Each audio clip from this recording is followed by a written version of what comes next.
Good morning, students. This is your fourth lecture from chapter Reproductive Health. Today here we discuss about some topics like first one aminosynthesis, second one genetic counseling, third one STD disease. In STD disease we have to be clarify here. We have to be discuss here about three disease: gonorrhea, syphilis, and genital herpes. Okay, so let's start our today's class. First one, as you seen in your screen, there is a picture of aminosynthesis. What is aminosynthesis? Aminosynthesis is a technique used to diagnose fetal abnormalities by drawing a sample of amniotic fluid by a hypodermic needle inserted through the mother's abdomen into the uterus, as you seen in the slide. Means it is usually considered for any pregnant woman who is 35 years of age or more at its delivery. Second one is individuals who already have a children with a chromosome problem such as Down syndrome. Third, individual who themselves have chromosomes abnormalities. And the fourth one, couple at risk of just prenatally diagnosable genetic disorder or condition such as Tay-Sachs disease, cystic fibrosis, or sickle cell anemia. And the fifth one is an ultrasound indicating possible fetal abnormalities. All these methods should be checked by aminosynthesis. So prior to performing the procedure, a fetal ultrasound is performed to assess fetal number, viability, and gestational stage, as well as uterine anatomy, placental position, and fluid status. Okay, so therefore a small sample of amniotic fluid is obtained from the mother's uterus under ultrasound guidance.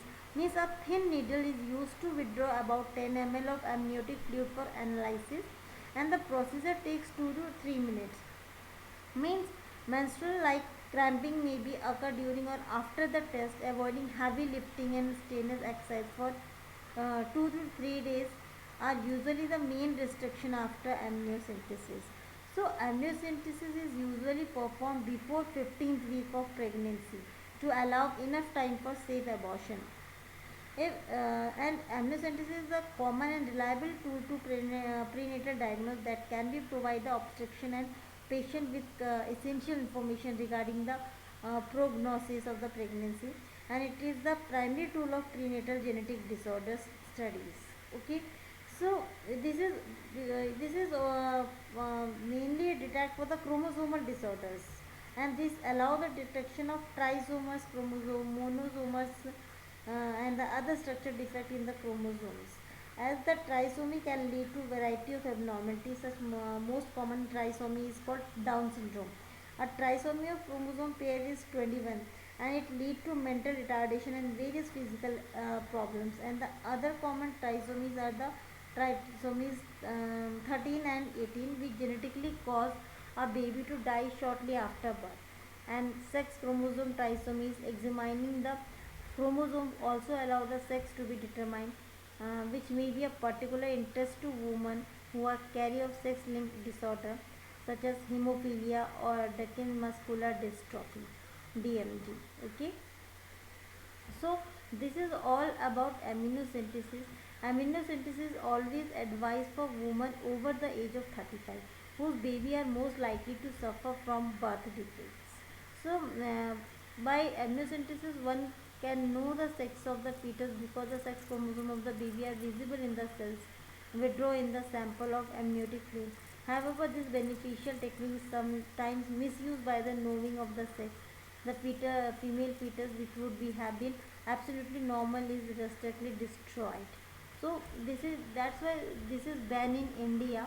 But it is, yes, it is obviously it is common in foreign countries. But in India, because of very cases of fetal killing of fetus, girl birth child, so this is banned to India. This is all about your aminosynthesis. I hope you understand this. Next, if we talk about genetic counseling, why genetic counseling? means the area of healthcare and offer advice on genetic problem is called genetic counseling, a term first introduced by Sheldon Reed in 1940. Sheldon Sheldon Reed in 1940. Means genetic counseling is not a technology, but it uses a variety of techniques, biochemical, statistical and physiological, for determination of the actual disease. Thus, it play an important role in the welfare of society. And any parent of the child who has birth defect or genetic disorder is advised to see a counselor, because counseling is advisable for such person who have a birth defect or genetic disorder, marry late or planning to have children at a age of 35 or older, have a close relative with a disorder, have a disorder such as sickle cell anemia. So genetic counseling is most helpful for those couples who believe that there may be a risk of producing a child with a congenital disease.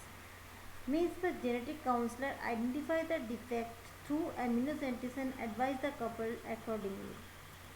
So it play very important role in the field of birth child. Moreover, genetic counseling is helpful for those couple who have always been interested in knowing the sex and sometimes in making a choice about the sex of their baby. So the chromosomes technique have made it possible to know the sex of developing fetus by drawing amniocentetic fluid and preparing karyotypes from cells derived from the fetus and floating in this fluid.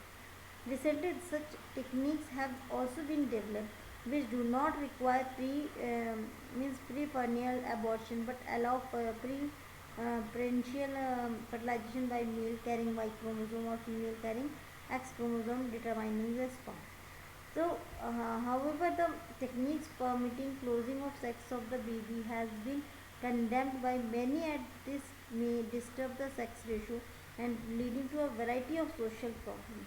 So, genetic counseling is very helpful for prenatal diagnostic and family planning. Now, we have to go with STD. What is STD? It's sexually transmitted disease. Diseases that are most frequently transmitted by sexual activities are referred to as sexually transmitted disease.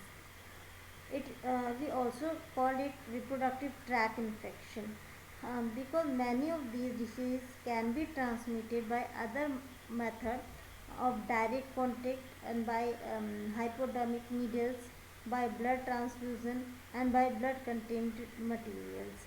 In this STD disease, we have to be know some important STD diseases like gonorrhea, syphilis, genital herpes, chlamydiasis, genital warts, trichomoniasis, hepatitis B, and AIDS are the most common sexually transmitted disease. Except for genital herpes, hepatitis B, and HIV infection, other diseases are completely curable if detected early and treated properly. So, early symptom of most of the STD including like itching, like fluid discharge, slight pain, swallowing, etc. in the genital region.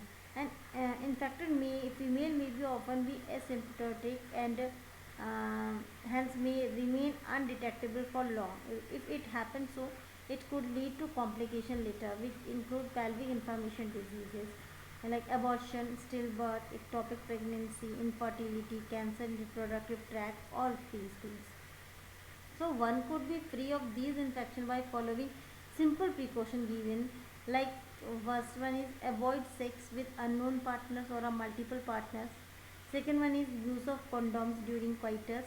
And the third one, in case of doubt, one should go to the qualified doctor for early detection and treatment if needed. But it's compulsory to be detect first. And here we in this lecture we only describe only three diseases: gonorrhea, syphilis, and genital genital herpes. And next in next video we have to discuss other rest of STD disease. Okay, so first we go with gonorrhea disease.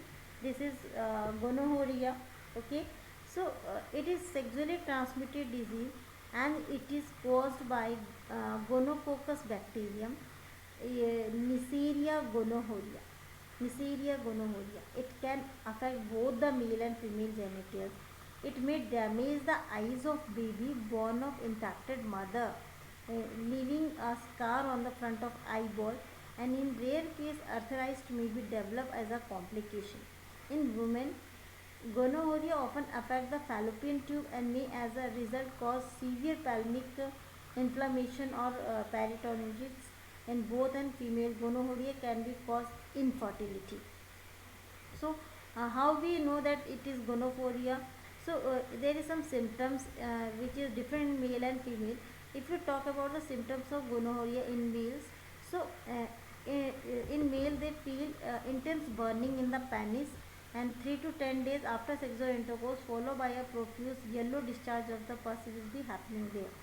And if we talk about females, this gonorrhea, so gonorrhea often present no symptoms, with the result that a woman may have the disease without knowing it and may unknowingly infect her sexual partner. If symptoms occur, they include: first one is pain in passing urine, second one is urinating more than usual, third one are discharge from the urethra, and these all symptoms usually start 3 to 10 days after the infection was contracted. How they spread? So as we said that the infection spread from the genitalia to other part of the body. And the treatment of gonorrhea is first, less is promiscuous sexual activity, lower is risk for contracting gonorrhea.